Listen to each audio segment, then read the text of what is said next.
salaam patriote yi siyaar naa leen de ñetti nit a ngi nii patriote yi bàyyi leen ci xel duñu mës a bëgg Seydina Ousmane mu koy njëkkee Maimouna Ndour Faye seetlu leen ko su invité ku bokk ci Pastef non soxor gi muy wone rek ci xar kanamam da ngay xam ne kii dafa bañ Seydina Ousmane ba lu tax ci moom daf koy bañ. gis ngeen émission bu mujj moom ak El Malick Ndiaye Cheikh Yérim Seck yàggul dara bindoon na fi livre am lu mu waxoon ci Seydina Ousmane ba Moustapha Diop génn démentir ko bu Walfadjri Cheikh Yérim li la Cheikh Bara Ndiaye waxoon rek da ngay jënd kos bu bees dem ci télé yi ci émission yi nga sos yu bees ñibbiwaat sa kër Madiambal Diagne bërki démb yàggul dara génn nga def nee na bind nga livre xawma ci Seydina Ousmane ak digganteem ak kooku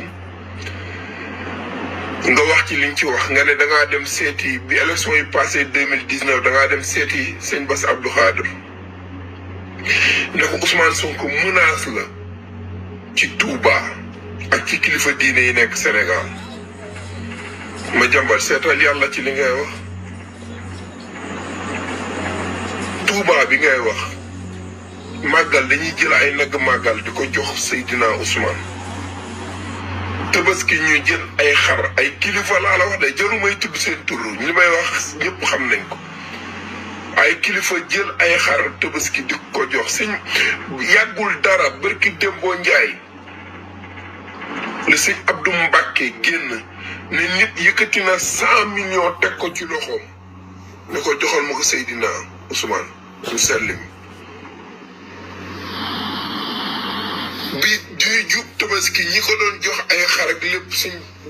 nañ leen xoolal ñi nga xamante ni tey ji ñoo nekk ci kaso bi ñu dimbalee ko seeni famille wax ngeen dëgg yéen bu ngeen jugee yéen ñooñu bari ngeen sax waaye yéen rek lañ ci mën a cité muy yow Madiambal Diagne Cheikh Yérim Seck Maimouna Ndour Faye il faut ngeen xeex Seydina Ousmane parce que bu ñëwee baaxul ci ñu bari ci Sénégal ñu bari toog muy dox bi rek moo leen enragé te Seydina Ousmane li mu wax mooy bu ñëwee day indi jubal dëggal kenn du fayeeku salaire toog sa kër di nelaw def na ko mairie Ziguinchor ana ña fa nekkoon toog Dakar di fayeeku weer bu dee di ko fayeeku foofu bu ñëwee lépp la dagg Sénégal nag bugguñu ko baax déedéet kuy tàppale di sàcc seen alal di leen ko jox kooku lañ bëgg mais incha allah Sénégal 2024 dafay changé te ngeen respecté doomu aadama yi ku nekk ak sa pas-pas ñi topp ci ginnaaw Seydina Ousmane du ay responsabilité lañ yor te réew mi di Sénégal moom day changé ci A wala ci B toog muy dox bi c'est fini jeex na. jaay na sa xel dal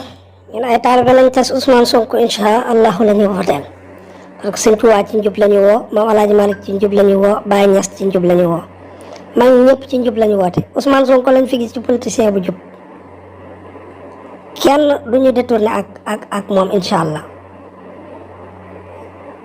Madiambal Diagne jaxase koog parce que Madiambal il faut lii rek mooy rôle am Cheikh Yérim Seck Maimouna Ndour Faye ñoom ñëpp lii mooy seen rôle parce que Ousmane Sonko toog ñuy tëdd ci ay millions te liggéeyuñ loolu moom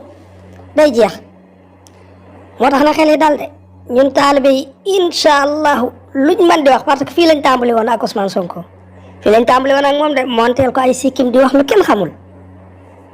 Madiambal Diagne mi lan la fi waxul ci yoonu murit lan la fi contre liste bi nga xam ne xalifa général moo ko defoon fii naan sàmmonte wala ak parité kooku mooy dem ba ci ñun di ñu jax seeg Ousmane Sonko tey Ousmane Sonko kenn da koo masoo gis mu wax ci kilifa diine yi lu ñaaw moom mii ñaata yoon la fi waxal sëñ Bass mii moom mii waxal na fi sëñ Bass waxal na fi sëñ Modou Kara waxal na fi xalifa général des Mourides kon nañu dimbali